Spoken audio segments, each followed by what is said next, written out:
Welcome, everyone, to the Carlisle Connection podcast, a Minuteman media production.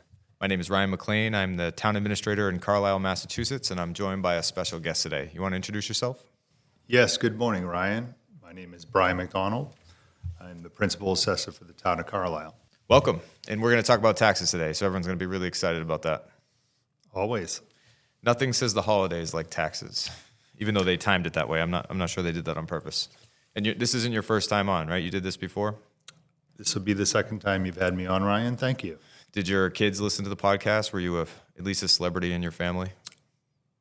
Yes, in my household at least. In your household. Me too. I'm a household celebrity. All right. Well, we just did our tax classification hearing, which officially kicks off our release of the tax rate and other information that people are interested about with their tax bills. So can you walk us through that process? And I'm sure I'll have some questions for you as we go. Certainly. The tax classification hearing that we just held a couple weeks ago in November at the Select Board meeting is the culmination of approximately 6 months worth of work, which includes, it begins with from the town side is town meeting, establishing the budget for the next fiscal year. So for this year, they were establishing the budget for fiscal 2026. During that time period, the assessing department, myself and my assistant Frank, we are working in analyzing sales from the previous calendar year so that we can make adjustments to both real estate and personal property valuations to comply with the Department of Revenue statistical standards, bringing those values to full and fair cash value. That process takes us up through approximately September, where we received approval for our valuation adjustments. Following that, after all the recap, which is identifying the sources of the funding required for the budget that was approved at town meeting, at that point, we are then ready to proceed with the classification hearing, where I present the classification options to the select board. And it's at that point they make the decision as to how to split the responsibility for the funds that are required to operate the community under the budget that was approved by the town meeting members. And I sit next to you during a lot of this process. So when you say valuing houses, what's in it? There's a lot involved in that. I see that you're in and out of the office. You're doing field work. You're working on that with your assistant. Can you describe a little bit the valuation process, what goes into that? Because I know you get a lot of questions about it. Throughout that time period between April and September, both myself and the assistant are out verifying both the sales that occurred in the previous calendar year to ensure that we have the accurate information in order from the basis of which we're going to adjust values from one year to the next. Also, we are also out in the field inspecting improvements that have been made as we've identified through building permits provided to us by the building department, where we ensure that the necessary improvements have been appropriately captured on the property record card, so those homes that have not been sold will also be fairly valued for the next fiscal year. So you do a lot of work. It's scientifically based. And then you publish the values that you're going to be using for the next year, right? And I know recently the Board of Assessors has made that a public process. Correct. So at the recommendation of the Deck House Advisory Committee, we have decided to publish our values prior to commitment and submission to the Department of Revenue for approval to provide greater transparency for our process, which allows homeowners to review their proposed value as well as the sales that the upcoming year's valuations have been derived from prior to those being finalized. Great. So we do some work in the spring, passing a budget. A lot of work goes into it with the select board and the finance committee. Town meeting votes on that budget, and we have a budget. That's going to increase folks' taxes. You spend the time, as you just said, valuing homes, and then we come to the classification hearing and some of these final decisions that have to be made. Do I have that right? That's correct. Okay. Why don't you take us through the decisions that are made at the classification hearing? Sure. There are 4 classifications.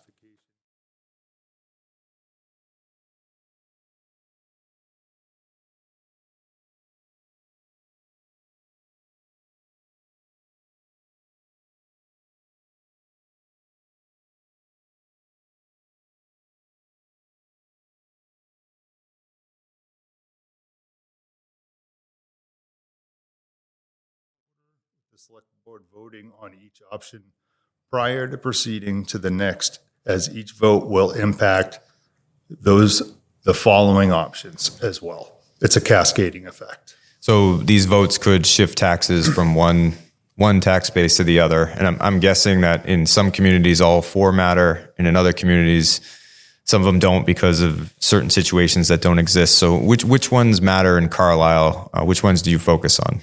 They all matter, right? But which ones matter the most? You're in Carlisle with the limited commercial property that we have here and the lack of any open space parcels within the community. It's really option 1 and 3 that would be the minimum residential factor and the residential exemption, which I spend the majority of my time during the classification hearing explaining and presenting to the select board. And what are some of the key points you give them for those decisions?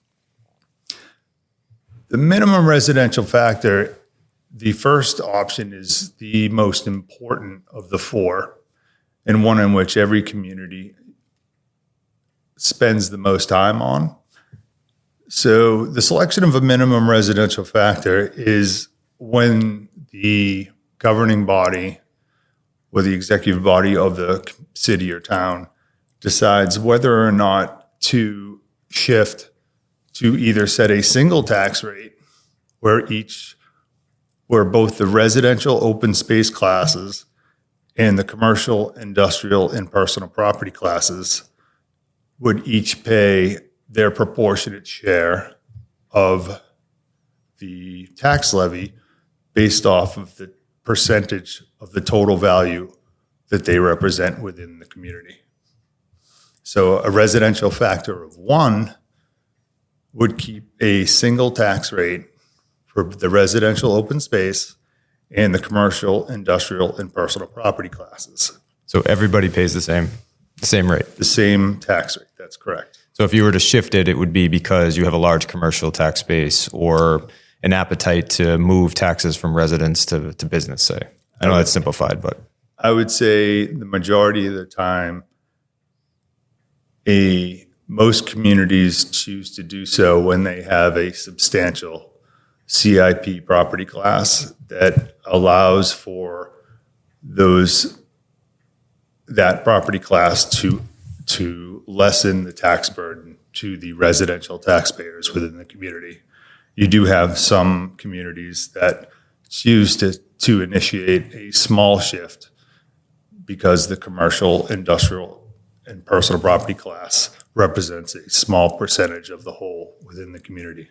Yeah, and I remember the select board discussing this at the hearing. They said it would be so disproportionate to shift this to the very small commercial base we have or personal property base that it wouldn't be fair. So it's pretty consistent. We've had the same vote, I think, for all of Carlisle's history. 1 tax rate for everybody. Correct. And I know there's another category that you wanted to discuss. Oh, the residential exemption? Yes. The residential exemption is an option so after the minimum residential factor is established, that establishes whether to have a split tax rate.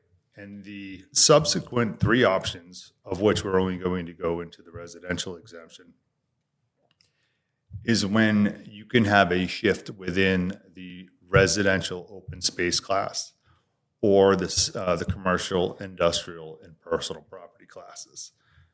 The residential exemption is focused on the residential property class, So the residential exemption allows for up to a 35% exemption based off of the average residential value. So real quick, you take the total value of the residential class, you divide that by the number of residential parcels, you get your average residential value. So that includes everything from large apartment complexes, not that they are here, as well as a small unbuildable vacant land. So it's really an average. It's a true average, where here in Carlisle, it would be less than the average single-family home here in Carlisle. So as I mentioned, between 5 and 35% residential exemption. The intent of this classification option began many years ago with the intent of providing tax relief to full-time residents that owned and occupied their residential property. Specifically, historically, this goes back to the residents in the communities on Cape Cod. Yeah, well, there's a lot of summer homes, second homes. People necessarily don't live there year round. Correct. So in order to qualify for this exemption, you would have to own and occupy the property as of January 1st preceding the fiscal year. And you would need to be a resident for at least 10 years. So where you have communities like Barnstable, Yarmouth, Mashpee, those communities on Cape Cod, where you have a large number of second homes, what this would provide is tax relief to those people that own and occupy and are year-round residents within those communities. There is another category of communities that have also initiated the residential exemption. That would be high-density urban properties, as they've been referred to. That would include Boston, Somerville, Cambridge, Malden, to name a few, where you had a large percentage of residential properties that would not qualify. That would be those multifamily properties where you have 3 or 4 plus units, upwards of nowadays up to 300 with the large Class A's that they're developing, that simply would not qualify. So what the assessing department does is it determines the number of properties that would qualify, and using the percentage that was voted on by the select board, we would then reduce the assessed value of those properties that qualified. And what in that turn does is it reduces the total taxable base of the residential class, resulting in an increased residential tax rate over and above what was approved in option 1. What this does do, it transfers a percentage, it provides tax savings to those that do qualify for the residential exemption, and it places a higher tax burden on those properties that do not. And they took a recommendation from the Board of Assessors to not implement this residential exemption, but it did spark a discussion about how can we keep housing affordable for long-time residents or residents who've seen an incredible increase in value but don't necessarily have the income to match it. And I know that were integral in some of the passing of recent local and state legislation that has allowed some alleviation of tax burden specifically for veterans and seniors. So thank you for that work. But also, if people do think they or their family qualifies, how can they reach out to your office to discuss some of those other exemptions? There are various options that we have here. There are statutory exemptions that have been on in Mass General Law for over the past 20 years. The whether they be disabled veterans, blind, or the elderly. I would encourage anybody, if they think they may qualify, to reach out to either myself or my assistant Frank to see if that we can find some way to provide you the tax relief you may be entitled to. And we just passed the means tested exemption for qualifying seniors. That took place this year or was implemented this year, and it's had an impact. It did, actually. While we didn't have the volume that we anticipated, we had 10 recipients for this year. We did our best to communicate to the public its availability. Both Frank and I attended both a men's and women's breakfast, and we also had some notification within the Council on Aging newsletter. But it's a great question with regard, and I'm glad you brought this up with the residential exemption. For the first time in Carlisle's history,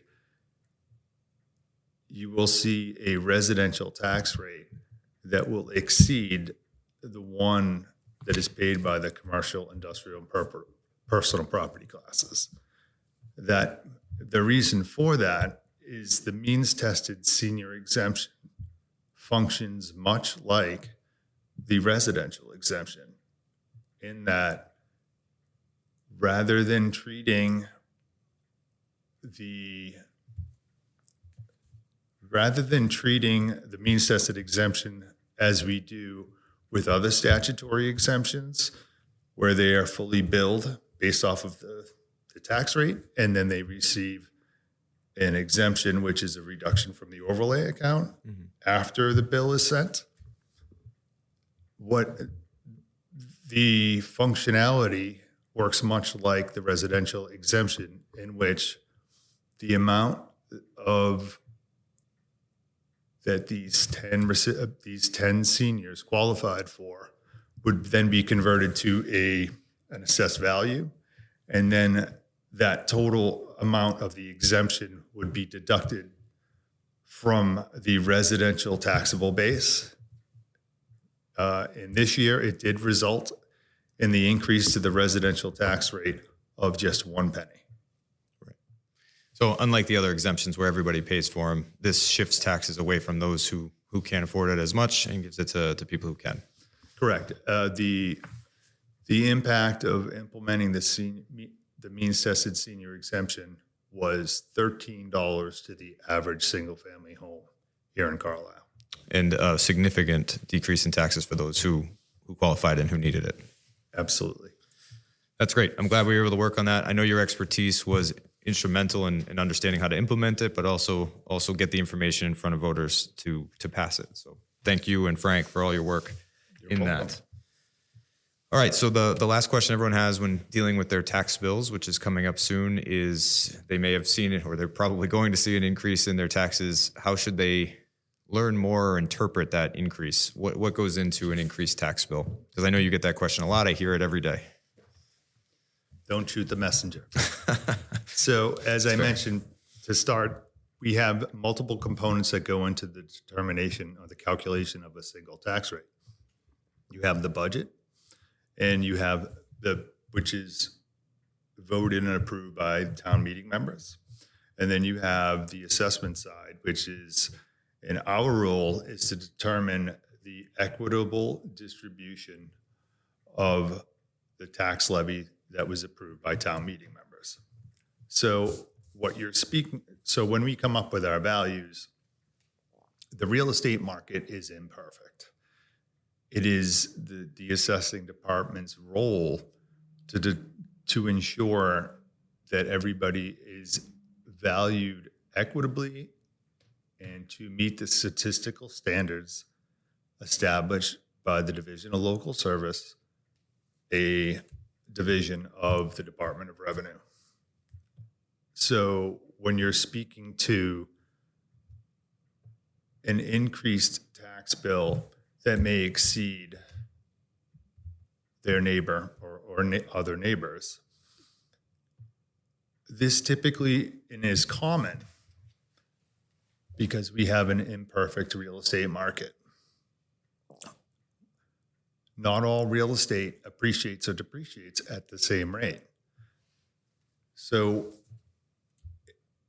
part of the calculation of if you're paying on a rate per thousand, when you see an appreciation that exceeds your neighbors with a higher percentage increase to the assessed value, there is an example where two properties may see a property tax increase that are not,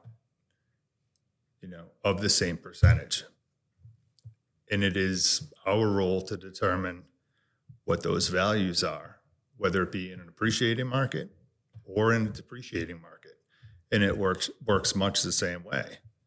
If one property depreciates less than another property, as occurred between 2008 and 2012, even though you're seeing a decrease to your value, your neighbor, an abutting property may have decreased more so, which would have resulted in a less of an increase to your neighbor than it would to your property. Yeah, it's not an easy formula, and we do encourage. I've heard you talk with residents, and Frank talk with residents about people having questions with their tax bill, and we think that's important. We want you to understand that we are increasing taxes because of the budget that goes up annually, but also there are changes in values in your home that might make these differences less perceivable to a person who is not versed in this like you are. So come in if you have a question with your tax bill. Meet with Brian and Frank about it and understand it, because we do want to be transparent. And I would like to thank your office for not only people can tell listening to this, you're well versed in this topic, but you worked to engage with the public and increase transparency. So if you go to the town website under departments and assessing, you'll see that the tax classification hearing is posted. There's information there about understanding your values and your tax rate. You pre-post these values before they're finalized, and you come on podcasts and talk about this. So whatever I can do to educate the public to further understand this process, I'm happy to do. I just want to say a couple things before I go. We do have, last year, the assessing department published the Taxpayer's Guide to Assessment Administration, currently available on our website. I think it's an excellent document that explains a lot of what I explained from the assessment side of things here in greater detail. It will also comes with extensive visual aids to understand style classifications, as well as a better understanding of the condition and quality components that are critical, that are factored into the value for all property. The other thing I wanted to mention is I know that since I've arrived in Carlisle in 2022, I've been to close to 600 properties. I don't just sit behind a desk. I am active in the field. I am responsive to anybody's concerns. Everybody's entitled to an in-depth conversation. And I would always encourage anybody, if they have questions or concerns, to contact me personally. I'd be happy to come out to the property. And oftentimes it takes a personal visit to understand the homeowner's concerns with regards to issues that may be affecting the value of the property. Well, Brian, every time we talk, whether on a podcast or in person, I learned something. So thank you for your knowledge and your dedication to the town of Carlisle. You've been listening to the Carlisle Connection podcast. Happy holidays, everybody.